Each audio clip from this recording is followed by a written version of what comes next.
தாழ்ந்தவர்களை நோக்கி வரும் எவருக்கும் ஆணவம் கிடையாது. ஆணவம் இருக்கின்ற இடத்தில் ஒருபோதும் அன்பு தழைக்காது. நான் என்கிற ஆணவத்திற்கு வடமொழியில் சகஜமலன்னு சொல்லுவாங்க. இந்த ஆணவம் கருவிலிருந்தே நமக்கு பிறந்திருக்கு. இந்த ஆணவத்தை அழிக்க முடியுமா என்றால் முடியாது. ஆணவம் முற்றிலும் அழிந்துவிட்டால் முயற்சி என்பதே என்னிடம் கிடையாது. முயற்சி இல்லாத இடத்தில் உழைப்பு என்பதே இருக்காது.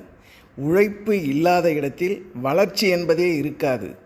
ஒவ்வொருவரிடமும் நான் இருந்தால்தான் முயற்சி, உழைப்பு, வளர்ச்சி, முன்னேற்றம் இருக்கும். நம் உடலில் உள்ள அழுக்கை போக்குவதற்கு சோப்பு போடுறோம்.